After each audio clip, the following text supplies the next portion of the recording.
चलिए, केमिस्ट्री हम लोग पढ़ रहे थे और केमिस्ट्री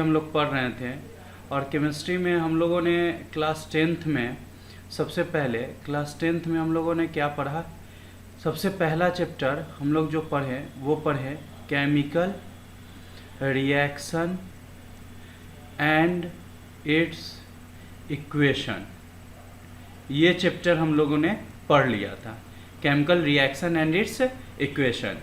आज जो चैप्टर हम लोग स्टार्ट करेंगे उस चैप्टर का नाम है acid base and salt. Acid base और सॉल्ट के बारे में हम लोग आज स्टार्ट करेंगे और एसिड बेस और सॉल्ट के बारे में हम लोग पढ़ेंगे। तो सबसे पहले हम जानते हैं कि एसिड किसको कहा जाता है, बेस किसको कहा जाता है और सॉल्ट किसको कहा जाता है। What do you understand by acid base and salt. Acid का मतलब बेसिकली क्या होता है। एसिड बेस सॉल्ट ये तीन इंपॉर्टेंट क्लास है केमिकल कंपाउंड्स का, जिसमें हम लोग एसिड्स के डिफिनेशंस और एसिड्स के बारे में पढ़ते हैं, बेस के बारे में पढ़ते हैं और सॉल्ट के बारे में पढ़ते हैं। तो सबसे पहले हम जो चर्चा करेंगे वो चर्चा करेंगे एसिड के बारे में कि एसिड का मतलब क्या होता है। The word acids comes from Latin words which means sour taste. Acid जो शब्द है, एसिड शब्द का मतलब ही होता है, एसिड वैसा सब्सटेंस होता है जो H+ आयन को डिसोसिएट करता है, उसको हम लोग क्या कहते हैं, एसिड कहते हैं। अगर हम इसकी प्रॉपर्टीज के बारे में बात करेंगे एसिड का, तो प्रॉपर्टीज के बारे में अगर बात करेंगे तो इसके सबसे पहले टेस्ट के बारे में बात करेंगे। जैसे ही इसके हम टेस्ट के बारे में बात करेंगे एसिड का, तो acid are generally sour in taste. Acid का टेस्ट कैसा होता है, सॉर टेस्ट का होता है, ठीक है। Acid are sour in taste. Sour taste is a property common to compounds classified as acid. जो सॉर टेस्ट होता है वो किस में होता है, वो एसिड में ही होता है। अब एक सब्सटेंस होता है जिसको हम लोग बोलते हैं इंडिकेटर। इंडिकेटर क्या होता है हमारा, इंडिकेटर का मतलब क्या होता है, इंडिकेटर का मतलब हम समझते हैं। तो इंडिकेटर का मतलब हम लोग सबसे पहले समझे कि इंडिकेटर क्या होता है। Indicator are the substance which either show however our compound is acidic or a basic is known as indicator। Indicator एक ऐसा सब्सटेंस होता है जो इंडिकेट करता है कि हमारा सब्सटेंस एसिडिक है या हमारा सब्सटेंस बेसिक है। तो इंडिकेटर में जैसे कि हम नेचुरल इंडिकेटर की बात करेंगे तो आता है लिटमस पेपर। लिटमस पेपर एक नेचुरल इंडिकेटर है जो कि एसिड में हमारा ब्लू से क्या चीज में चेंज हो जाता है, रेड में। ब्लू से किस चीज में, रेड में। तो लिटमस पेपर हमारा एक तरह का नेचुरल इंडिकेटर है जो कि एसिड में ब्लू से क्या चीज में चेंज हो जाता है, रेड में। अगर हम आर्टिफिशियल नेचुरल पेपर की बात करते हैं तो आर्टिफिशियल नेचुरल पेपर में कौन आ जाता है, मिथाइल ऑरेंज, ठीक है। कौन आता है हमारा, मिथाइल ऑरेंज। मिथाइल ऑरेंज हमारा कौन आता है उसमें, मिथाइल ऑरेंज। तो अगर हम मिथाइल ऑरेंज की बात करते हैं तो मिथाइल ऑरेंज में क्या होता है, मिथाइल ऑरेंज हमारा एक तरह का आर्टिफिशियल इंडिकेटर है, ठीक है। ये एक तरह का हमारा आर्टिफिशियल इंडिकेटर है जो कि एसिड में ऑरेंज से, ऑरेंज या येलो से चेंज होके क्या हो जाता है, हमारा पिंक हो जाता है। क्या हो जाता है, पिंक। तो हमने अभी पढ़ा एसिड। तो acid are those substance which dissociate H+ ion in aqueous solution is known as acid. उसके बाद प्रॉपर्टीज में इसके टेस्ट के बारे में बात किए तो कैसा टेस्ट होता है, सॉर टेस्ट का होता है। अगर हम इंडिकेटर की बात करते हैं तो इंडिकेटर वैसा सब्सटेंस होता है जो इंडिकेट करता है कि हमारा सब्सटेंस एसिडिक है या बेसिक है। उसमें इंडिकेटर में सबसे पहला इंडिकेटर की हम बात किए लिटमस पेपर। लिटमस पेपर एक प्लांट लिचेन से आता है। ये एक तरह का नेचुरल इंडिकेटर होता है जो एसिडिक में ब्लू से रेड में कन्वर्ट हो जाता है। मिथाइल ऑरेंज हमारा क्या होता है, मिथाइल ऑरेंज हमारा जो होता है वो एक तरह का आर्टिफिशियल इंडिकेटर होता है जो ऑरेंज या येलो कलर से किस चीज में बदल जाता है, पिंक कलर में बदल जाता है। इसके बाद हम लोग जो चर्चा करने वाले हैं वो चर्चा करने वाले हैं इंडिकेटर में ही। इंडिकेटर में हम लोग जो देख रहे हैं इंडिकेटर में, हम लोग जो देख रहे हैं सबसे पहले किसको देखें, लिटमस पेपर। उसके बाद किसको हम लोग देखें, मिथाइल ऑरेंज। अब थर्ड में जो हम देख रहे हैं वो देख रहे हैं पेनोप्थेलीन।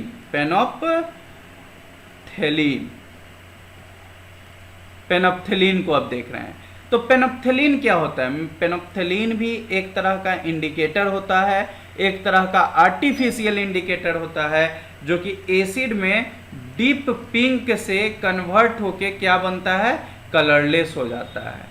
क्या चीज़ है, डीप पिंक से क्या हो जाता है, कलरलेस होता है।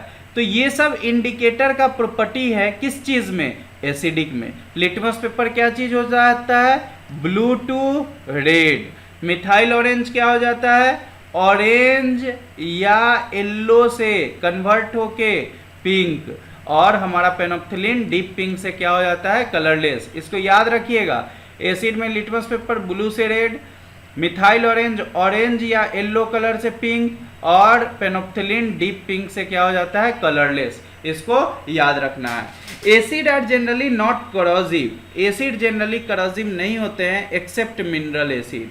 हम ये बात कह सकते हैं कि नोट करके कि acids are not corrosive in nature, corrosive except mineral acid. Except क्या, मिनरल एसिड्स। मिनरल एसिड में कौन कौन आते हैं, H2SO4, HNO3, HNO3, फिर कौन आते हैं, HCl, ETC।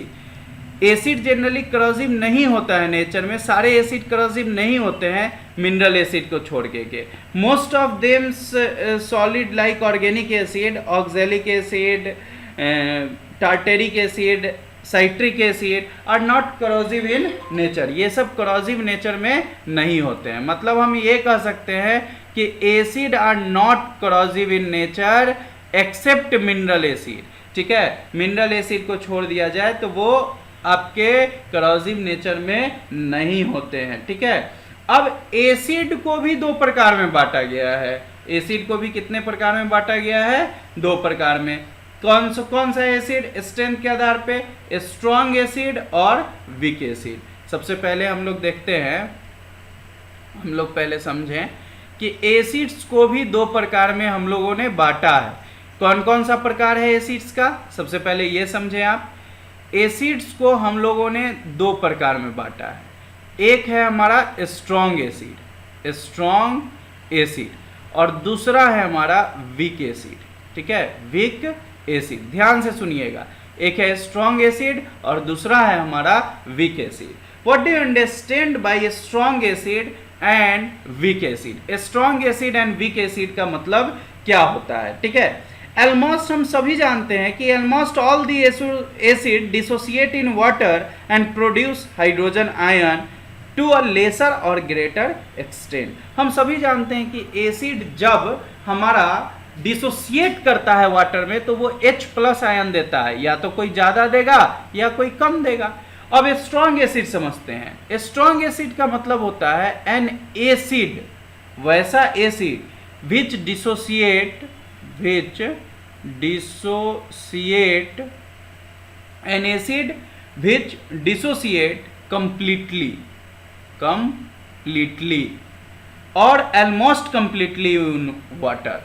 ठीक है, वैसा एसिड का प्रकार जो कि कंप्लीटली डिसोसिएट कर जाएगा, जैसे कि हाइड्रोजन क्लोराइड। हाइड्रोजन क्लोराइड को जैसे ही डिसोसिएट करवाएंगे तो H+ एक्वस और प्लस Cl- एक्वस में टूटेगा। तो ये एग्जाम्पल हो गया किस चीज का, स्ट्रॉन्ग एसिड का। अगर हम H2SO4 को तोड़ते हैं तो H2SO4 को जब तोड़ेंगे तो क्या चीज बनेगा, H+ aqueous plus HSO4- aqueous. तो ये सभी एग्जाम्पल है किस चीज का, स्ट्रॉन्ग एसिड का। ये सभी एग्जाम्पल है किस चीज का, स्ट्रॉन्ग एसिड का। हम एक चीज नोट करके भी समझें, कि it must be noted that in these acids all the hydrogen ions combine with water molecules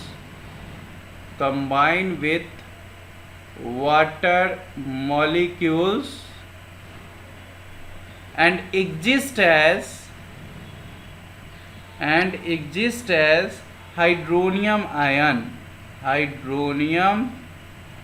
ions H3O plus, ठीक है। H प्लस प्लस H2O क्या दे सकता है? H3O plus. इसमें हम क्या बताने का कोशिश कर रहे हैं आपको, आप समझिएगा। इसमें हम बताना चाहते हैं it must be noted that in this acid, मतलब ये नोट किया गया सारे एसिड में ऑल दी हाइड्रोजन आयन, जितने भी हाइड्रोजन आयन होते हैं वो कंबाइन करेंगे वाटर मॉलिक्यूल्स के साथ, तो वो हाइड्रोनियम आयंस की तरह हो जाएंगे, मतलब H3O प्लस हो जाएंगे। तो H प्लस H2O के साथ मिलेगा तो क्या बन जाएगा? H3O plus. अब आप जान लो कि स्ट्रॉन्ग एसिड को ही हम लोग मिनरल एसिड कहते हैं। स्ट्रॉन्ग एसिड को ही हम लोग क्या कहते हैं? Mineral acid. Mineral acid that means क्या? Strong acid. और मिनरल एसिड बेसिकली आर्टिफिशियल होते हैं, जनरली नॉट परमानेंट, ठीक है। ये क्या होते हैं आपके? आर्टिफिशियल, दैट मीन्स मैनमेड होते हैं। तो इसको हम लोग क्या कहेंगे? इसको हम लोग स्ट्रॉन्ग एसिड कहेंगे। इतना तक लिख लीजिए आप लोग, फिर हम लोग वीक एसिड के बारे में चर्चा करते हैं।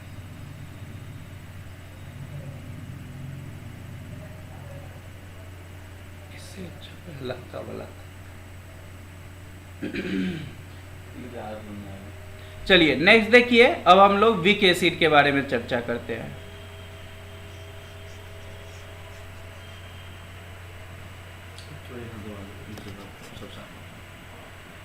चलिए वीक एसिड देखिएगा,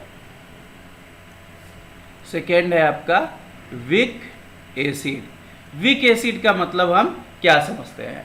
वीक एसिड कहने का मतलब होता है organic acid, an acid which dissociate negligibly और ऑलमोस्ट इनकम्प्लीटली इन वाटर।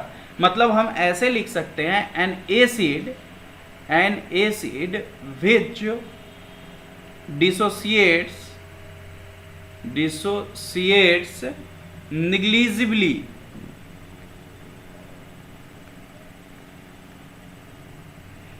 और almost incompletely in water।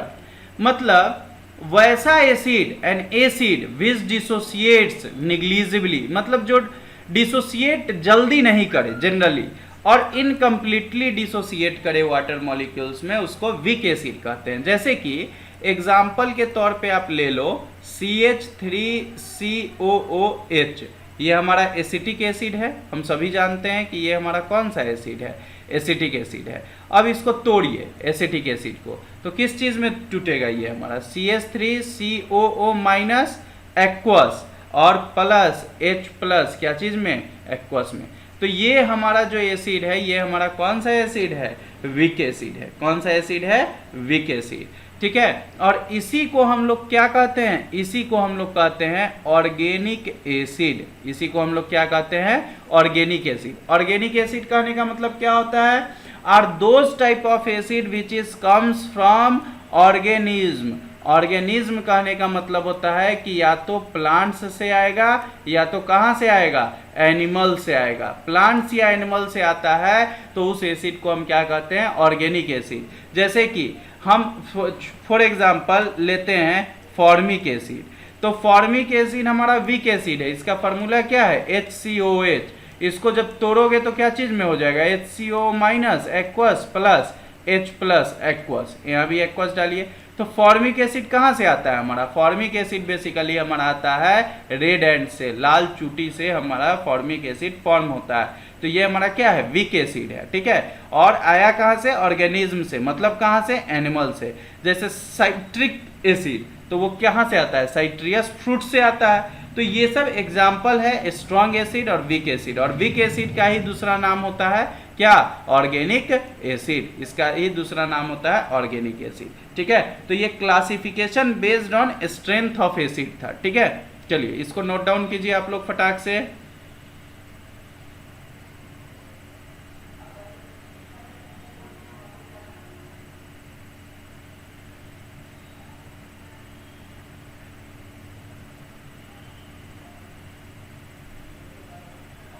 चलिए नेक्स्ट देखिए,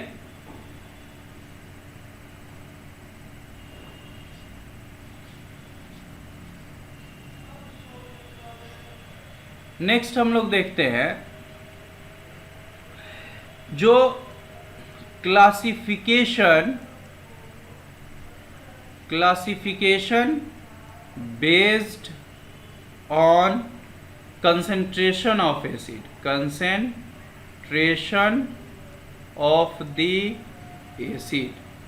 मतलब अब क्लासिफिकेशन किस चीज का हम देखेंगे, based on concentration of acid, classification based on concentration of acid.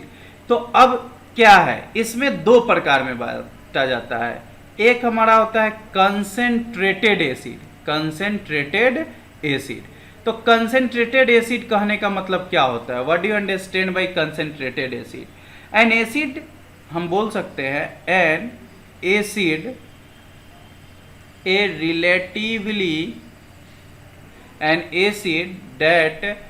an acid that has a relatively, यहाँ पे ऐसे लिख दीजिए,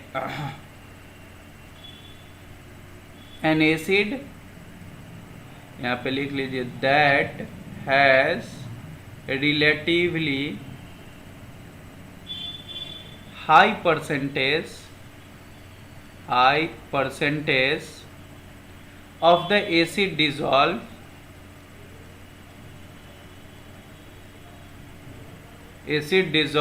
in the high percentage of the acid dissolved in the aqueous solution is classified as a concentrated acid। Concentrated acid उसको कहा जाता है वैसा एसिड जिसमें आपका परसेंटेज जो होता है एसिड का बहुत ज़्यादा हाई होता है। ठीक है, या हम कह सकते हैं एसिड का वैसा प्रकार जिसमें आपका क्या हो, अमाउंट ऑफ वाटर कम हो। अमाउंट ऑफ वाटर कम होगा तो उसको हम लोग क्या कहेंगे, कंसेंट्रेटेड एसिड कहेंगे। जैसे कि एग्जाम्पल के तौर पे आप ले सकते हो concentrated HCl, concentrated H2SO4, concentrated nitric acid HNO3 ETC। ये सभी हमारा जो है ये एग्जाम्पल है। ठीक है, तो ये कंसेंट्रेटेड एसिड होता है। दूसरा है हमारा डाइल्यूट एसिड। दूसरा हमारा क्या है, डाइल्यूट एसिड। डाइल्यूट एसिड का मतलब क्या होता है, वैसा एसिड जिसमें परसेंटेज जो एसिड का हो वो क्या हो, कम हो। तो हम यहाँ पे लिख भी सकते हैं an acid which has a relatively low percentage of the acid dissolved in the aqueous solution is classified as dilute acid। मतलब डाइल्यूट एसिड किसको कहा जाता है, एसिड का वैसा प्रकार जिसमें परसेंटेज लो हो, किस चीज का, एसिड का, एक्वा सोल्यूशन में, तो उसको क्या कहते हैं, डाइल्यूट एसिड कहते हैं। उसको क्या कहते हैं, डाइल्यूट एसिड। जैसे कि एग्जाम्पल के तौर पे डाइल्यूट HCl ले सकते हैं, डाइल्यूट H2SO4 ले सकते हैं, डाइल्यूट HNO3 ले सकते हैं। मतलब एसिड का परसेंटेज कम होगा, मतलब अमाउंट ऑफ वाटर इसमें क्या होगा, अमाउंट ऑफ वाटर इसमें ज़्यादा होगा। तो डाइल्यूट एसिड में अमाउंट ऑफ वाटर ज़्यादा होता है, कंसनट्रेटेड एसिड में अमाउंट ऑफ वाटर क्या होता है आपका, कम होता है। ठीक है, this is the main difference between concentrated and dilute acids. लिख लीजिए फटाक से सब लोग।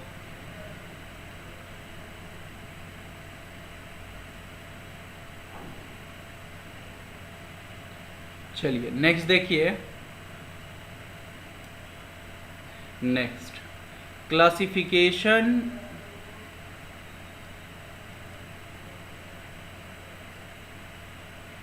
Based on basicity of the acid, classification based on basicity of the acid, मतलब as we have studies that study acids on dissociation in water produce hydrogen ion, तो इसमें ऐसे कह सकते हैं हम कि the number of these replaceable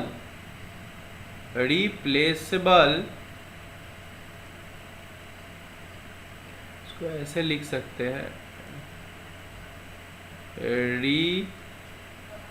replaceable hydrogen ion in an acid is known as the basicity of an acid. It is also one hydrogen ion or hydronium ion that can react with one hydroxyl ion OH minus. इसका मतलब समझिए, इसका मतलब कह रहा है कि the number of this replaceable hydrogen ion in an acid, जो number of replaceable hydrogen ion होगा एसिड में, उसी को बेसिसिटी ऑफ एसिड कहेंगे। और it is also one hydrogen ion और hydronium ion that can react with one hydroxyl ion is also known as basicity of acid. इसमें सबसे पहला आता है मोनोबेसिक एसिड। मोनोबेसिक एसिड, तो मोनोबेसिक एसिड किसको कहते हैं? A monobasic acid as one hydrogen ion, मतलब मोनोबेसिक एसिड के पास एक ही हाइड्रोजन आयन होता है। तो यहाँ पे लिख देते हैं a monobasic acid has one hydrogen ion, hence this acid combined with one hydroxyl group of a base to form salt and water. Since monobasic acids have only one hydrogen ion, they form only one kind of salt. A monobasic acid has one hydrogen ion, so it can form only one kind of salt, मतलब ये सिर्फ एक ही प्रकार का salt बना सकता है। ठीक है, जैसे कि एग्जाम्पल के तौर पे हम एग्जाम्पल लेते हैं HCl, इसको तोड़िए तो टूटेगा क्या चीज़ में? H प्लस और प्लस Cl माइनस, मतलब इसकी बेसिसिटी कितनी है? बेसिसिटी की अगर बात करें तो इसकी बेसिसिटी 1 है, मतलब ये मोनोबेसिक है। क्या है ये? मोनोबेसिक है। अगर हम दूसरा बात करते हैं हाइड्रोआयोडिक एसिड की, ठीक है, तो इसकी जब बात करेंगे तो HI होता है, इसको तोड़ेंगे तो H प्लस और प्लस I माइनस होगा, तो इसकी बेसिसिटी भी कितनी है? 1 है। अगर हम बात करते हैं HNO3 की, तो इसको तोड़ेंगे तो H प्लस और प्लस NO3 क्या? माइनस, तो इसकी बेसिसिटी कितनी होगी? तो इसकी बेसिसिटी हमारी कितनी होगी? इसकी भी बेसिसिटी 1। तो जिसकी बेसिसिटी, जिसका H प्लस एक ही बार रिप्लेस करता है, एक ही होता है, तो उसको हम लोग क्या कहते हैं? Monobasic acid. उसको क्या कहते हैं? मोनोबेसिक। अगर 2 होता तो डाइबेसिक, 3 होता तो ट्राइबेसिक, सब बता रहे हैं। पहले इतना लिखिए।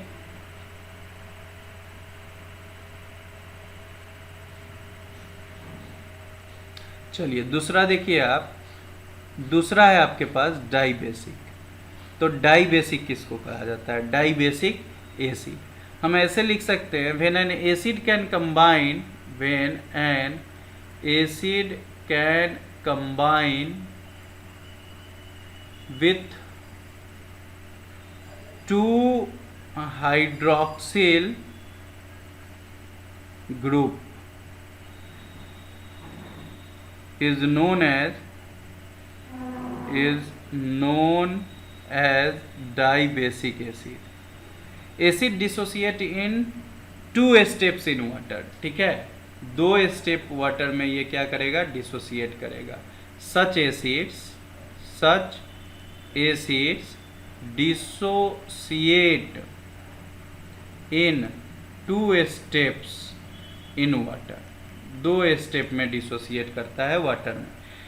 जैसे कि एग्जाम्पल हम लेके चलते हैं, एग्जाम्पल लेके चलेंगे तो H2SO4, H2SO4 को तोड़ोगे तो किस चीज़ में टूटेगा, H प्लस एक्वास और प्लस HSO4 माइनस एक्वास. अभी भी H है इसके पास, तो फिर सेकेंड स्टेप में लेके चलेंगे. ये first step, second step, HSO4 minus aqueous, तो ये टूटेगा किस चीज़ में, H प्लस एक्वास और प्लस क्या, SO4 2 माइनस क्या, एक्वास. तो ये 2 स्टेप में टूटा, तो इसका बेसिसिटी कितनी हो जाएगी इसकी, इसलिए इसकी बेसिसिटी जो होगी ये 2 होगी, इसलिए इसको हम क्या कहते हैं, डाई बेसिक एसिड कहते हैं, डाई बेसिक कहते हैं. ठीक है, जल्दी से लिखिए, इसको हम लोग डाई बेसिक एसिड कहेंगे. When an acid combined with 2 hydroxyl group is known as dibasic acid. Such acid dissociates in 2 step in water. चलिए नेक्स्ट देखिए,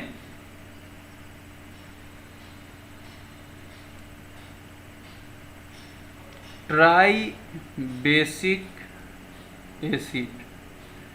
तो हम ऐसे लिख देंगे, the try basic acid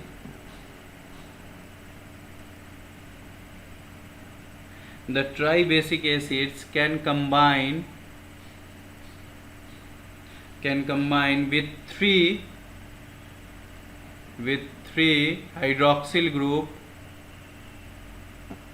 hydroxyl group. These acids must have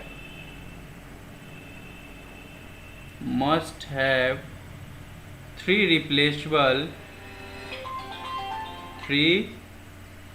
replaceable hydrogen ion, and as such they can form 3 types of salt.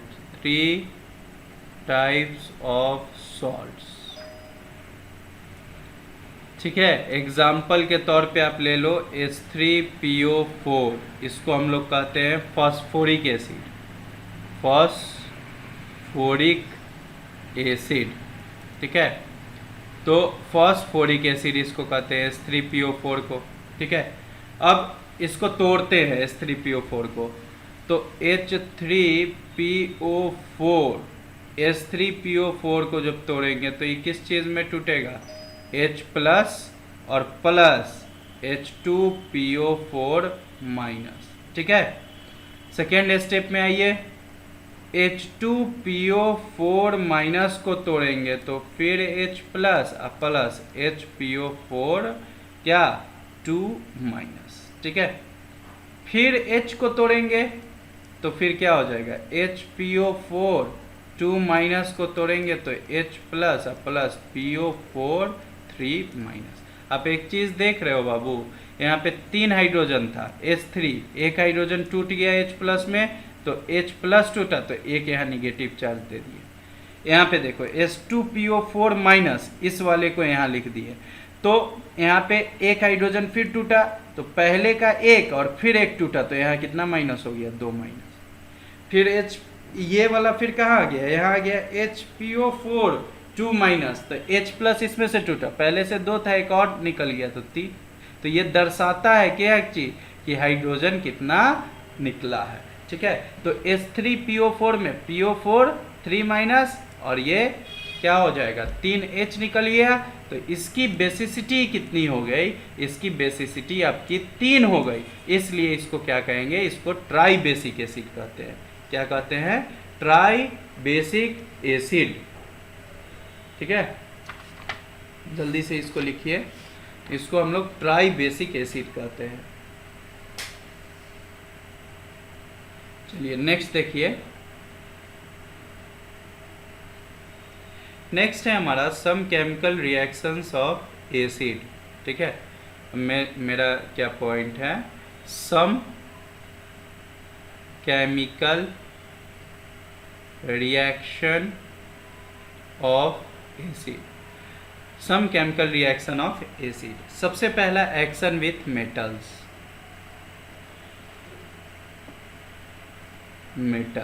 Metals के साथ react करता है सबसे पहले। तो metal which lie above hydrogen in the metal activity generally react with dilute acid to form salt and hydrogen. इसमें एक होता है रिएक्टिविटी सीरीज, आप लोग भी जानते हो रिएक्टिविटी सीरीज, हम बताएं भी आपको कई बार कि लिथियम होता है पहले, पोटासियम,